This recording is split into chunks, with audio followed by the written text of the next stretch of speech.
ચાલો ગાઈસ, સોમનાથ કિચનમાં આપ સૌનું હાર્દિક સ્વાગત છે. આજે આપણે બનાવવાના છે ડુંગળી દાળનું શાક, પંજાબી જેવું. બહુ ટેસ્ટી બનશે, તો જોઈ લો. એના માટે મેં અહીંયા દાળ બાફી લીધી છે, એકદમ નથી બાફવાની. અને અહીંયા મેં 10 ડુંગળી, નાની નાની ડુંગળી લેવાની છે, 10 ડુંગળી લીધી છે. અને અહીંયા 2 ટમેટાની પ્યુરી કરી છે, અને એક મોટી ડુંગળીને ક્રશ કરી છે.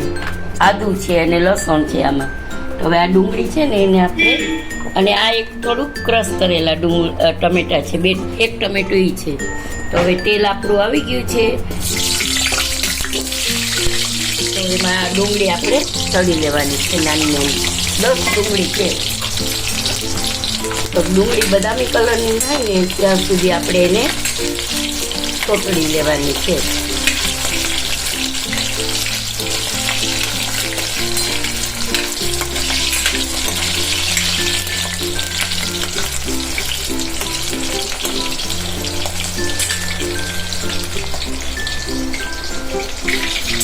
જો ગાઈસ, આપણી ડુંગળી એકદમ તળાઈ ગઈ છે અને પિંક કલરની થઈ ગઈ છે, બદામી કલરની. તો આપણે કાઢી લઈશું. અને આપણે આ તેલ છે થોડુંક વધારે છે, તો એ આપણે કાઢી લઈશું. અને પછી આમાં જ આપણે વઘારી નાખશું. તો જો આપણે તેલ ઓલમોસ્ટ આવી ગયું છે, તો જીરું નાખશું. પછી આપણે એમાં નાખશું, મેં તેજપત્તા લીધું છે, બાજુ લીધું છે, સૂકા મરચાં છે, લવિંગ છે, ને તો ખડા મસાલા નાખી દઈશું. પછી નાખી દઈશું હિંગ સ્વાદ અનુસાર.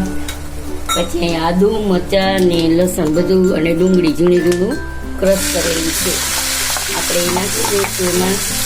અને પછી ચલાવી લઈશું. ગેસની ફ્લેમ સ્લો રાખશું.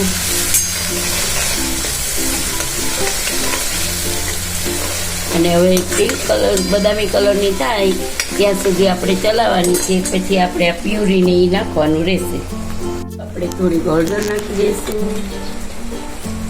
લાલ મરચું પાવડર નાખશું. મારું મરચું બહુ તીખું છે એટલે હું માપમાં નાખું છું. તમારા ઘરમાં જેટલું તીખું ખાઈ શકતા હોય એ પ્રમાણે નાખવાનું. ધાણા જીરું નાખવું. પછી લાસ્ટમાં ગરમ મસાલો નાખશું.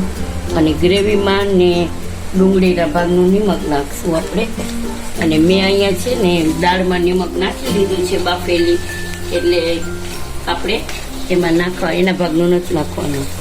તો હવે મસાલા આપણા તેલમાં સોતળાઈ ગયા છે, બળે નહીં એના માટે આપણે આ ટમેટાનું ક્રશ કરેલું છે, એ એક ટમેટાનું જ છે ક્રશ કરેલું. અને અહીંયા 2 ટમેટાની ગ્રેવી છે. પછી આપણે આ ડુંગળી નાખી દઈશું. અને હવે આપણે નાખી દઈશું આ ગ્રેવી.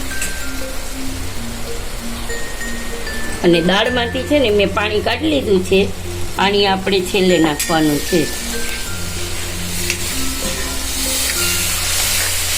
તો ચણાની દાળનું શાક એમને એમ તો તમે અત્યારે છોકરાઓને ન ભાવે, તો આવું કંઈક ડિફરન્સ કરીએ તો છોકરાઓને ભાવશે.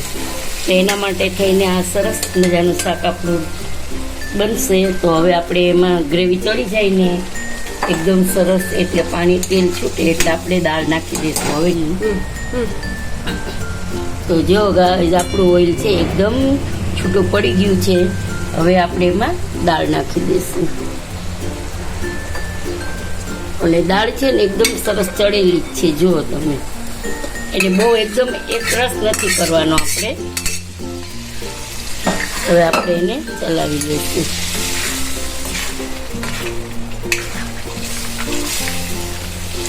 આમાં રસો તમારે જેટલો રાખવો એટલો રાખી શકો છો. હવે જો મેં આ પાણી રાખ્યું હતું, હવે આપણે આ પાણી એમાં ઉમેરી દઈશું.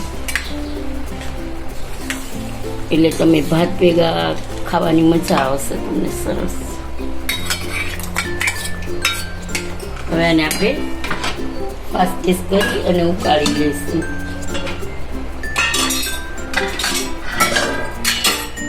તો જુઓ ગાઈસ, આપણું શાક એકદમ તૈયાર થઈ ગયું છે, તેલ છૂટી ગયું છે.